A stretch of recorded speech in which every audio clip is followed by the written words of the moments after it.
thanks for joining me today, Katalina. Thank you very much for having me. We have a common interest that we're going to talk about today, which is AI governance. Would you like to tell our audience, in your words, what you would define as AI governance? Yes, of course. So normally when we talk about AI governance, we refer to regulating and mitigating the risks produced by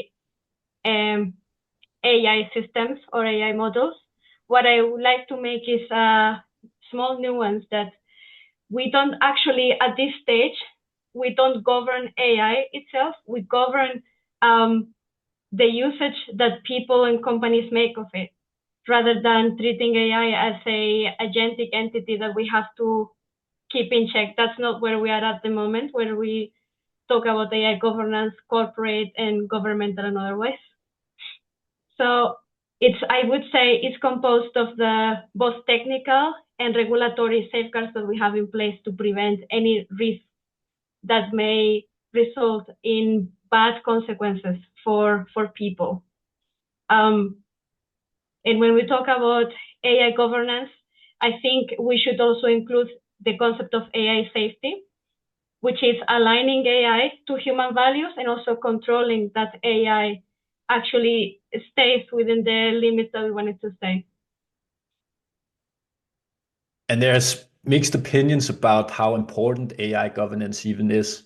If you talk with people in the US administration, not that I do that, but I know that what their opinions are, they are not that keen on AI governance. They mainly think it's unnecessary. Whereas in Europe, we support regulating and governing AI very much. Why do you think it's even important to have AI governance? Well, I think it's important because usage and development of AI does result in consequences for people. At the moment, there are many, even with new regulatory efforts, there are still many gaps that are left to fill.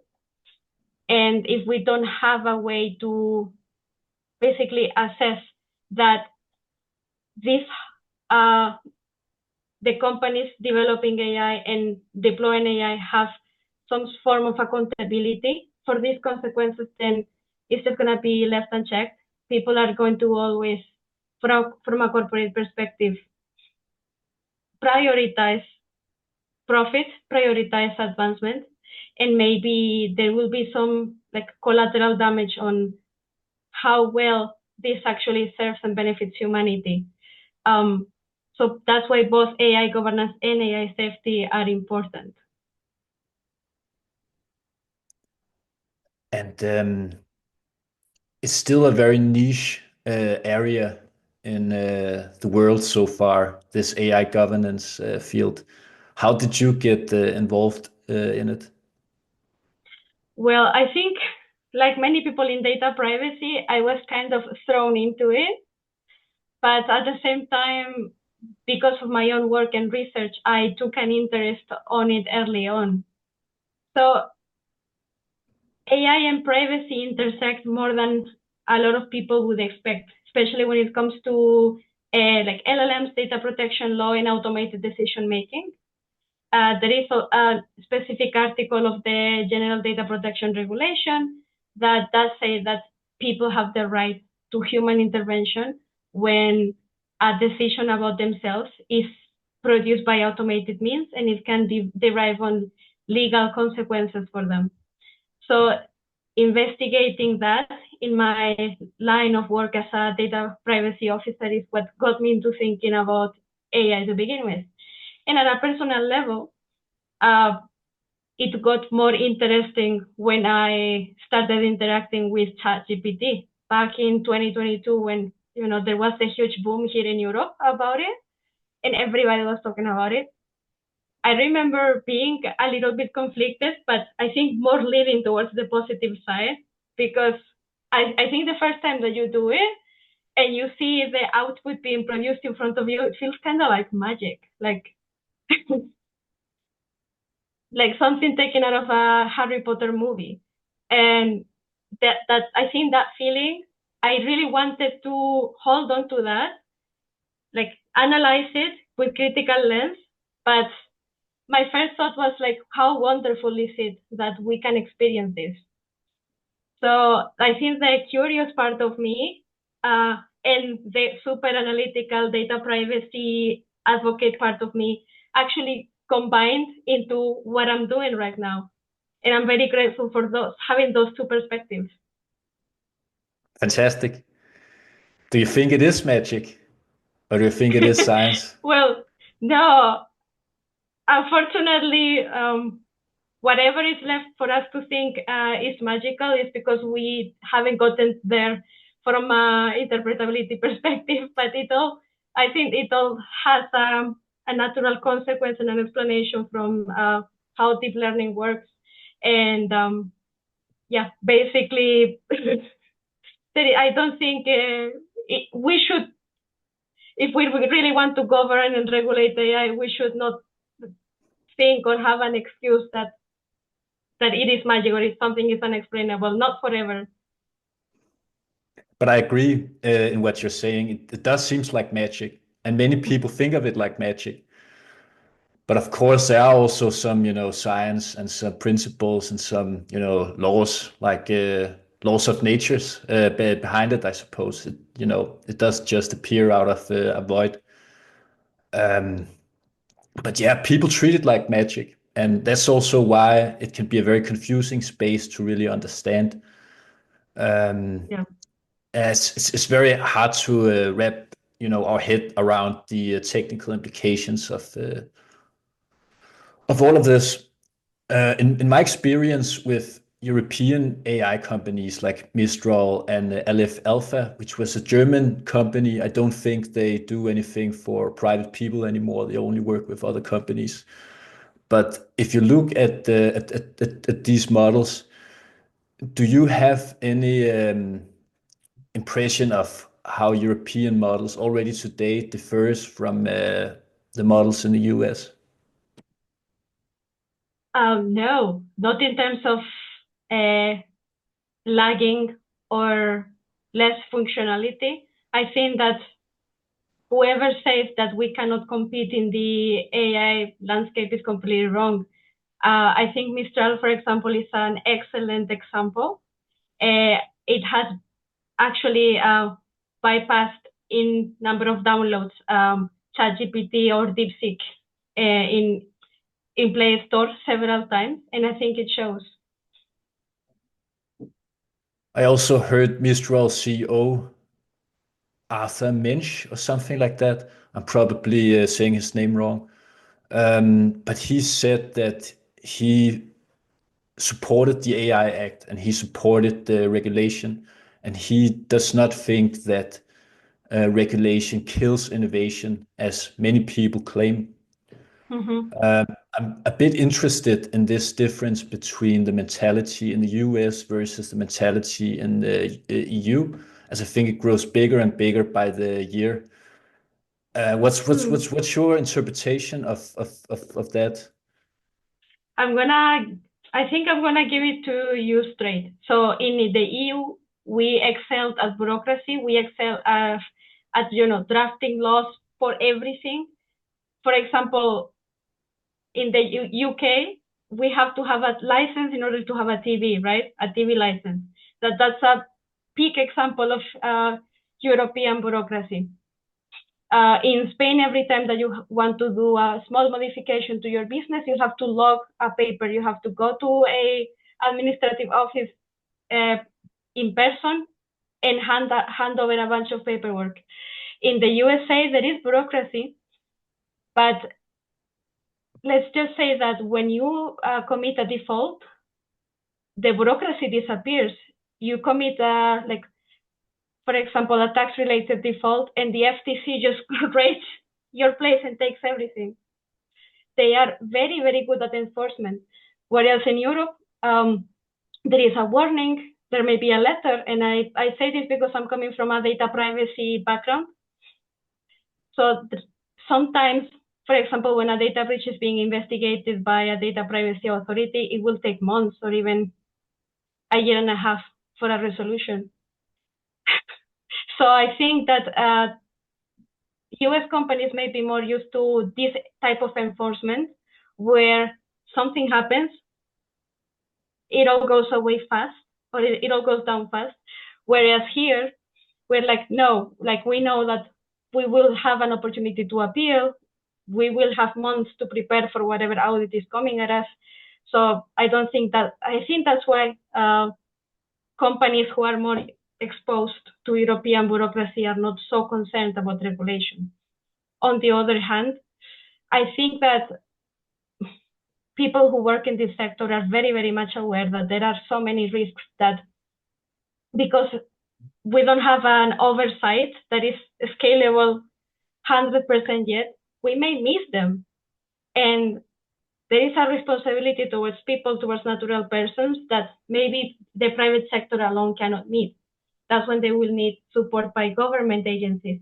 And that's why they support regulation, because of this sense of responsibility.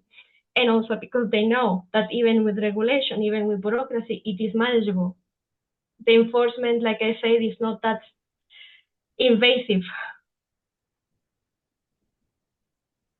There are many people who say that the Europe will always be behind the United States in AI development because of our regulation.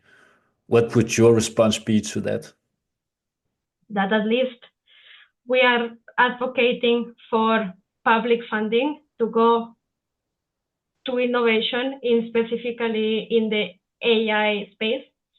From 2026 midterm, I think 2026 it will be mandatory for every member state in the EU to have a fully functional sandbox, which is a controlled space where we can test new AI development, new techniques for both capabilities and for safety.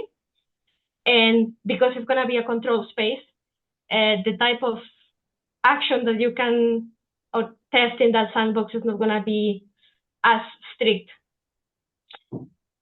I don't see the USA. I think that they are just like saying, okay, any regulation out of the window.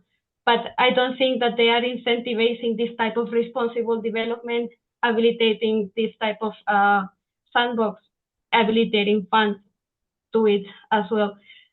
I think it may be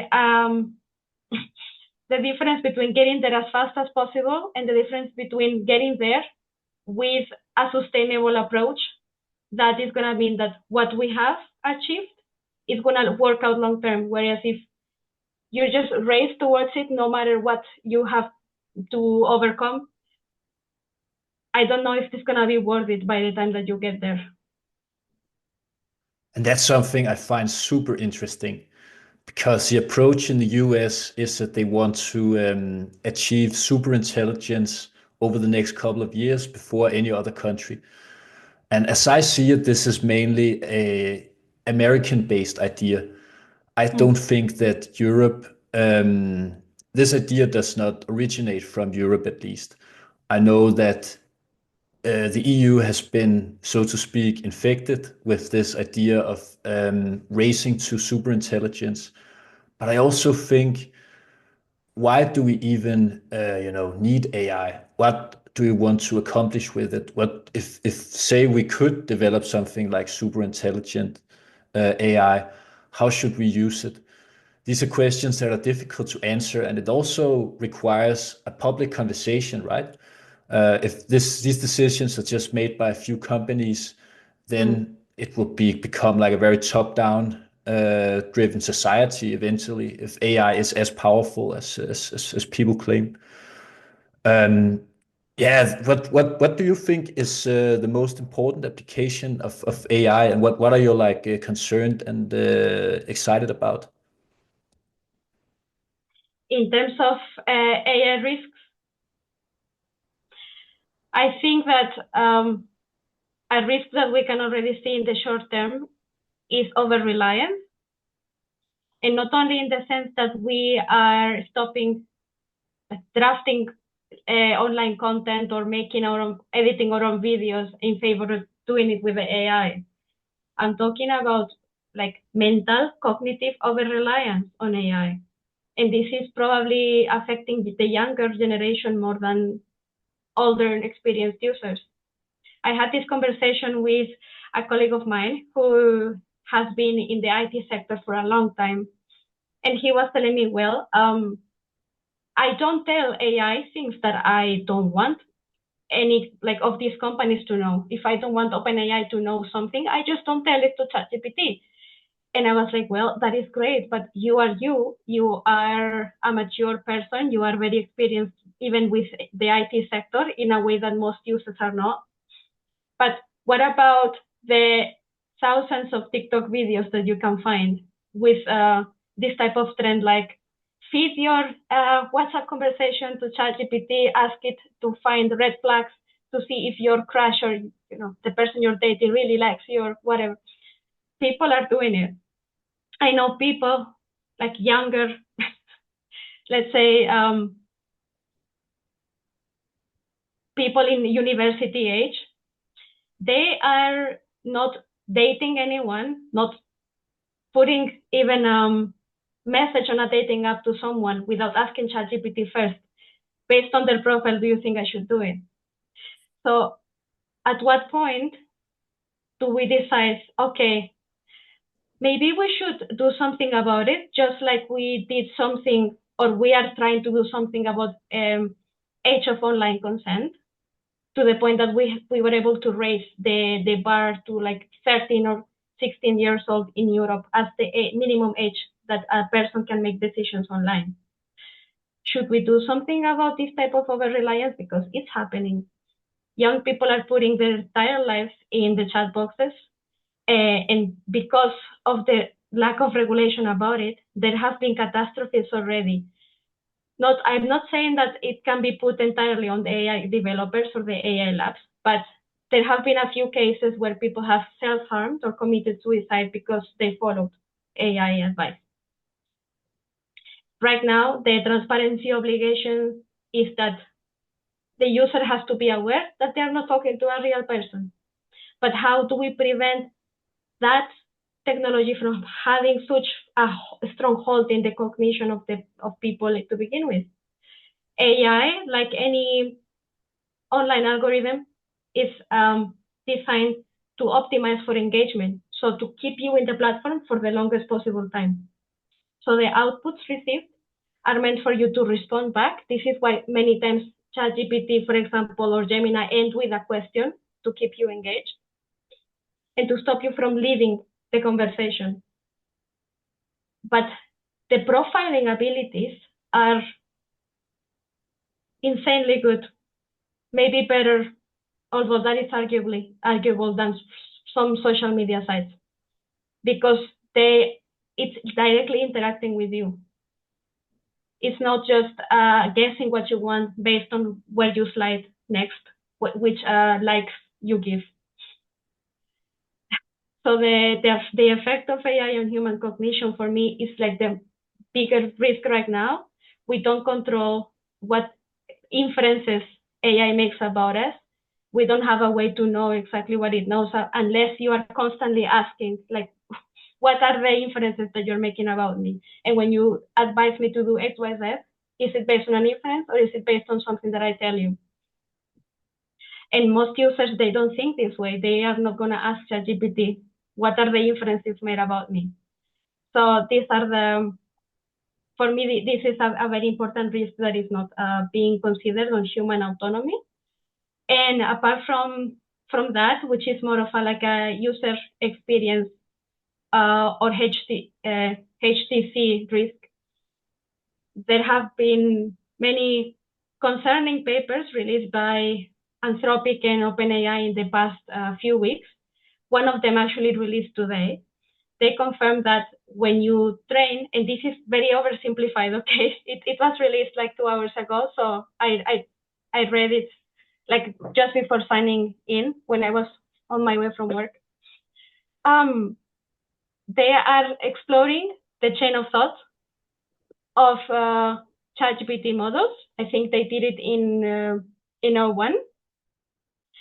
They are trying to see if when you train AI to stop a bad behavior, it actually stops it, or it learns to hide and obfuscate its reasoning so that the human overseer doesn't realize that they're still trying to bypass that constraint. So not surprisingly, the finding is that telling AI to stop hacking or stop thinking about hacking is not going to stop AI from hacking. It's just going to make it hide that it's thinking about hacking, but still doing it. So if we cannot really teach AI in 100% reliable way to not be deceptive, what can we actually do to stay at the center? Is human oversight something that can happen long term? I think this is one of the biggest risks at a regulatory level that is still not being talked about as much, because the research is just coming up now. Anthropic also released a similar paper on emergent behaviors a few weeks ago. So hopefully we will see more opinions from the European institutions. We understand less and less, huh? Like the better AI models become, the less we understand how they work, both as users and also for developers, I imagine. It's a bit thought-provoking. Yeah, but that's the thing. We understand them less because what has been potentiated, what has been prioritized is the growth and the development of the technology itself. Make it smarter, make it better, give it more reasoning powers. That is where the compute has gone to. That is where most of the funds have gone to. For example, in the case of OpenAI, I don't think that they have prioritized mechanistic interpretability as much. And you can see some online blogs and whatnot from people who currently work at OpenAI that openly admit that they don't believe that interpretability should be prioritized, that they would rather focus on other safety. And can you give a brief explanation to our listeners of mechanistic interpretability? Oh, yeah. So interpretability is just trying to understand why AI makes decisions. What is it that drives it to generate certain outputs? Why it thinks the way it does. So it's like neuroscience for machine learning. We study the human brain, right? So mechanistic interpretability studies or interpretability as a field studies neural networks and their decision-making abilities. That's how we know, for example, that AI, most of the frontier models are so advanced that keeping up with their chain of thought is not a task that we can even do manually. Most of it has to be automated at this point, with researchers actively being on top of said automation, if that makes sense. Also, we know that AI doesn't work like a database. It doesn't store data points like, let's say, a CRM database where you can just go and find your customer profile, modify the name and surname of the customer if you want, or delete those fields. You cannot do that with an AI model of a frontier one or a big, an LLM. Thanks to mechanistic interpretability, we have figured out that how AI thinks, to put it that way, is in concepts. So we can group those concepts into at neuron level sometimes, but it's extremely difficult because there are many neurons that you have to account for. You can kind of group them together in features, which has been more feasible as a line of reasoning for Anthropic, for example, and DeepMind. And they can see if a feature gets activated by a specific concept. And you can steer it or increase or decrease the weight that the AI model allocates to that concept. So that is a way, for example, that you can mitigate a bias. And Anthropic recently conducted successful experiment on this, on what is called feature steering. But still, it's so difficult. And if we don't have enough people doing this research, it is painfully slow. This is why we are not really there. I would even say that regulation at this point is outpacing mechanistic interpretability to some extent, because we are imposing transparency obligations on developers, and they are not spending enough resources trying to understand how the systems can be made transparent to begin with. We can try to explain and justify the outputs, which is what we call explainability generally. But if we don't really understand the science behind this thought process, how we can actually at feature level or at circuit level influence the importance that AI allocates to a concept or another, then how are you really going to explain bias? How are you really going to tell someone why a decision about them was made, like with exact terms that are not based on post hoc guesswork? Yeah, that's such a good point that the regulation is actually moving faster than some of the, yeah, what can you say, AI safety work, at least the explainability work. So just to ask you directly, we're both people with a legal background from Europe. So if we take the risk you mentioned before, you said that you said that it could be problematic for younger people because they didn't really know um, what they're doing when they're communicating with a chatbot. The AI companies might make profiles on them and you don't know, and the young people might be persuaded in ways that goes beyond their cognition. Do you think we have any laws in place right now on a European level that is suitable to mitigate these risks, or do we need new laws? Well, the AI Act does prohibit intentionally manipulative and harmful behaviors, like at trying to intentionally manipulate somebody's behavior is prohibited under the AI Act. The problem is that this technology doesn't have to intentionally be built in order to manipulate someone's behavior for it to still influence their cognition.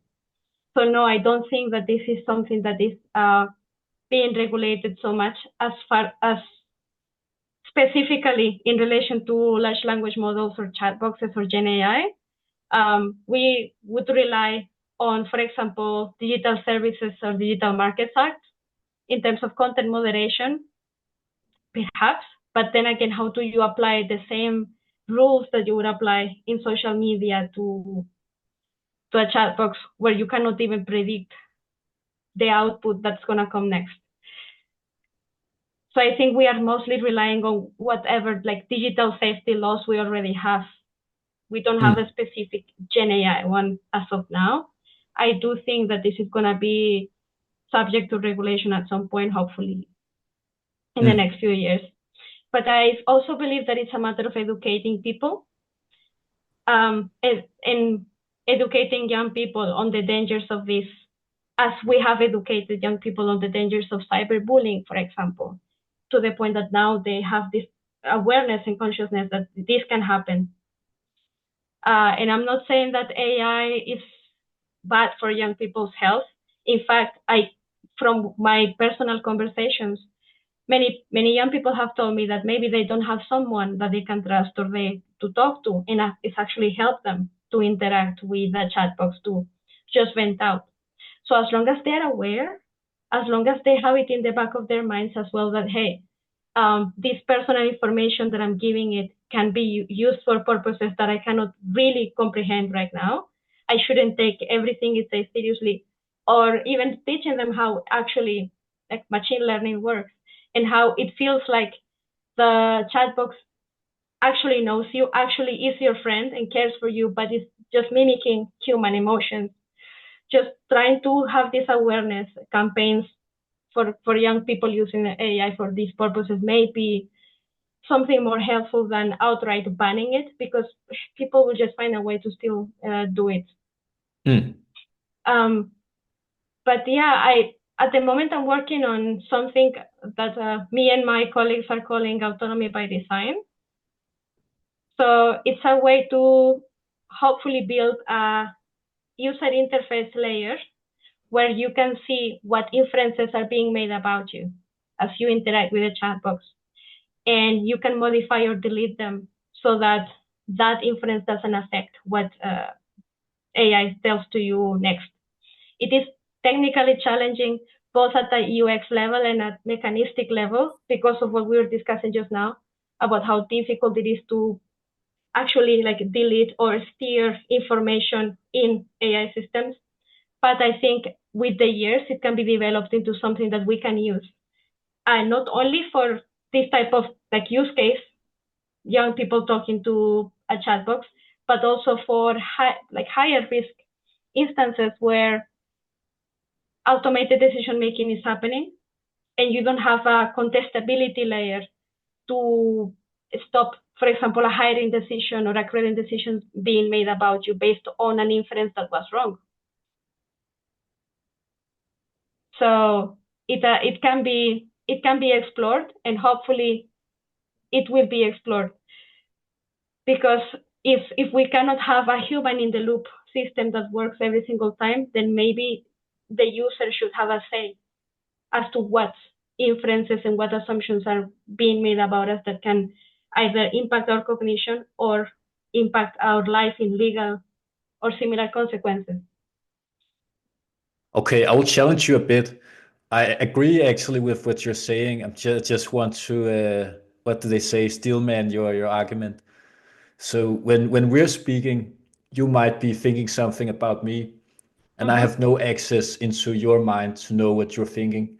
Yeah. Shouldn't that also apply to AI? Well,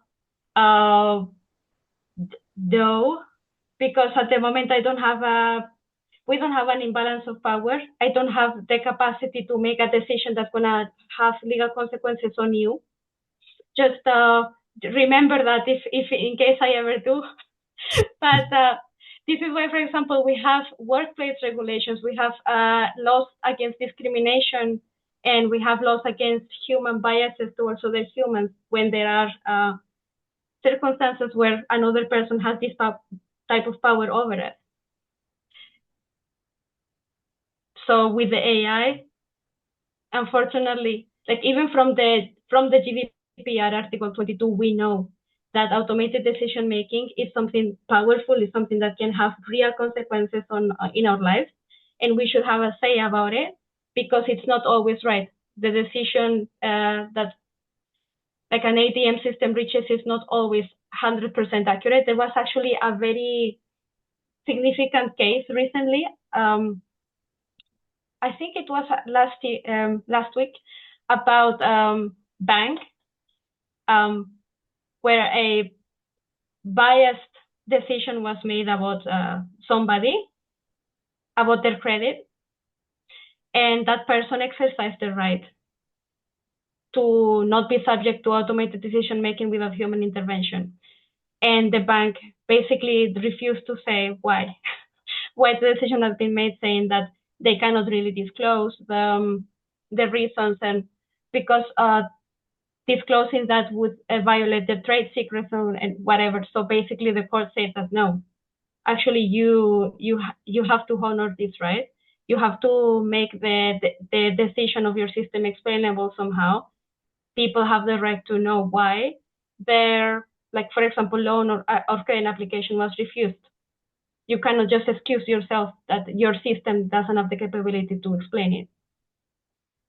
So we are seeing this now with recent case law and with recent regulation. And I think that we're going to continue to see that trend, because what happens when we don't even know why our life is going in a certain direction, and it's because most of the decisions that we've tried to make recently have been impaired or cut short by an AI system. Hmm. I was also thinking that European laws in general are very complex for non-lawyers to understand. Like if we talk to a random person on the street and ask them what they knew about their data subject rights, they probably wouldn't know much. That complexity is natural because it's very complex topics we're dealing with, like AI and technology. It's very technically rich. On the other hand, it might be hard to communicate to people how they can use European laws. I think a guy like Max Schrems, who Mm-hmm. sued the Irish Data Protection Authority and had a long case with Facebook and two landmark cases, Schrems 1 and Schrems 2, which changed how we transfer data to the US in Europe. He's a very good example of someone who, he was just a law student. He was not a lawyer. He was, basically just, a normal guy with an interest in law, an interest in GDPR, and he really studied it and he actually enforced these rights. And that's one of the major issues as I see it with European laws because it's so complicated for normal people to understand, and people don't really have the time or the mental capacity to understand it. Mm-hmm. Um, Exactly. yeah, so if more people could just, dedicate themselves to study the law and understand how the European law system works, we could have more enforcement of it. Is that like a trend you think are coming, or what are your thoughts about that issue? In terms of making the law accessible, I think it's up to us to a large extent. On my side, for example, I have written in Spanish, but I have written like small guides and books. Um, I think more towards small business owners, but that can also help like natural people to understand data privacy, data protection. Um, we have to definitely share our knowledge, put it out there. And I think it's kind of our moral duty to help other people who want to understand. In my case, as a DPO, data privacy, if I was in the shop and somebody asked me a question about data protection, I will stop what I'm doing just to make sure that they understand. Like I feel that this is my responsibility personally. But yes, I agree, especially in a country like Spain, the bureaucracy sometimes is too much to handle. People will prefer to give up on whatever right they have just so that they don't have to deal with it. This is why I think that ultimately technology has to be regulated with technology, not only with laws and regulations, with compliance and like documentation and forms. I don't think it's going to work out long term. This is why I'm thinking about how to make users more empowered rather than how to have a law that in case something happens to you, you can use to start a litigation process, which as we have seen with GDPR, takes too much time and resources from natural persons that they don't have. And that's the thing with IT and the internet in general. Everything moves so fast. Like regulating social media is also extremely difficult. Um, like anyone has the capacity to say anything at any time on social media. How can you regulate that? It's impossible. So it makes a lot of sense to make the big tech companies liable. And there comes a new problem because with the new administration in the US, there'll be more and more friction, probably Mm-hmm. between the European Union and the Trump administration in the US. So I'm looking forward to follow how that whole debacle is going to follow over the next couple of years. Well, me too. And also bracing for impact, whatever that we can do to actually help others, even what you're doing right now, putting this information out there for people to listen. I think it's already something that is in your hands and we can do to mitigate the impact on society, at least in where we are um, at Europe level. I don't want to get too political though on the Trump administration issue. I think that big frontier labs they are inclined to cooperate with regulators, and they have shown so far that to some extent they will, regardless of whatever stance they are taking in the USA. Because they have offices here, a lot of the powerful decision makers are European, also they understand the environment. It's not like because of this administration, OpenAI, Anthropic, or Google are going to say, nope, we're not going to cooperate anymore.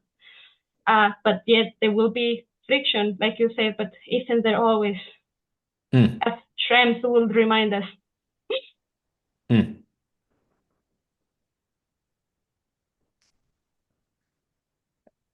And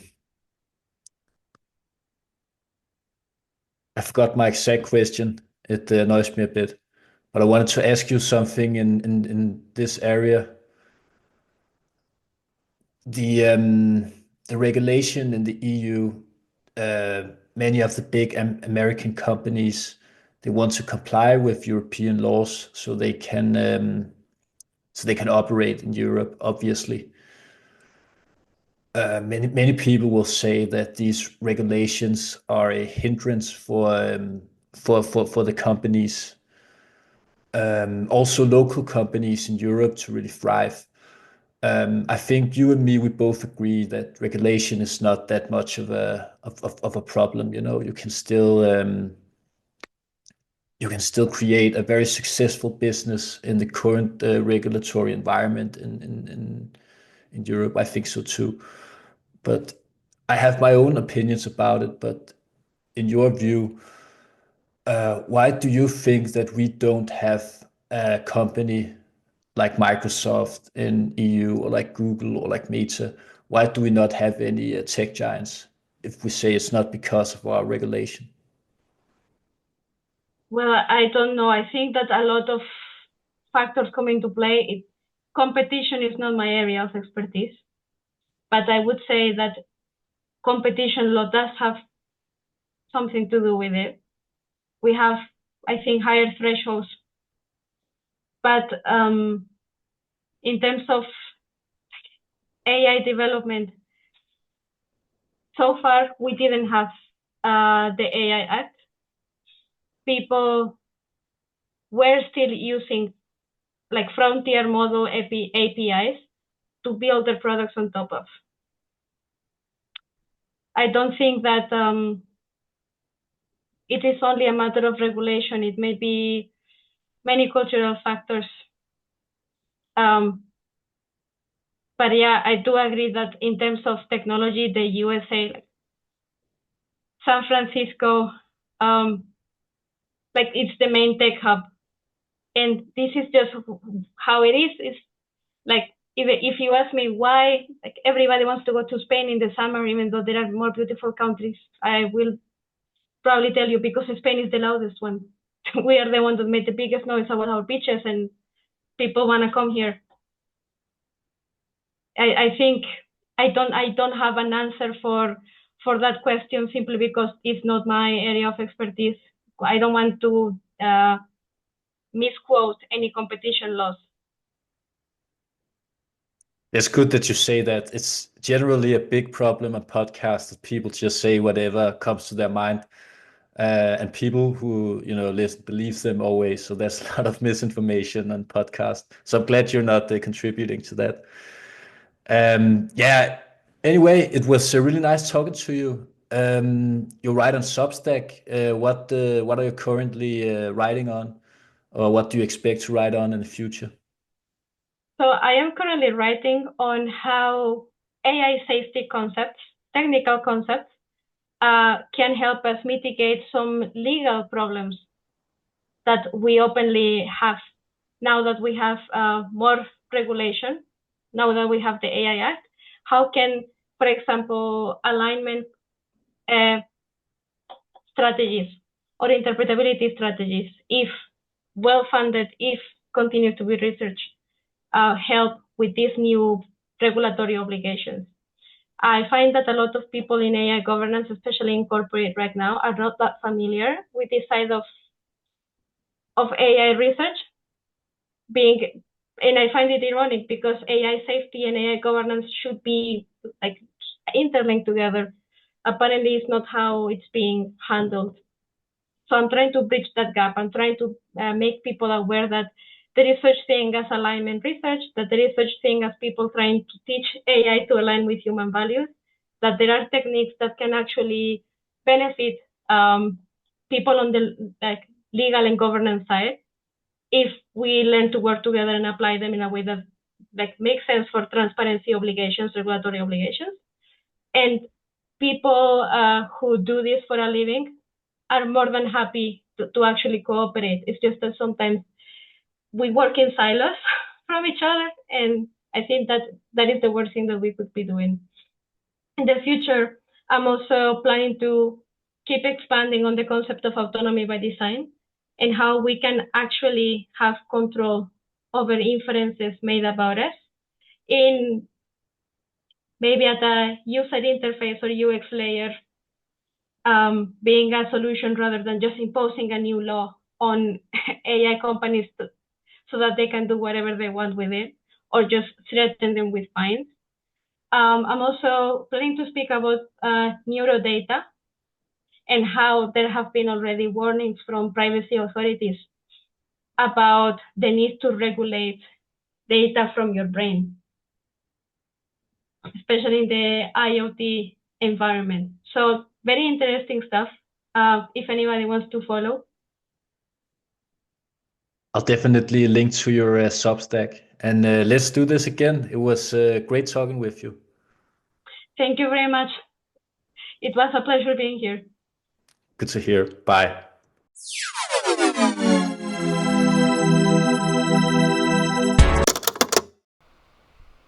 Thank you for listening to another episode of Futuristic Lawyer Podcast.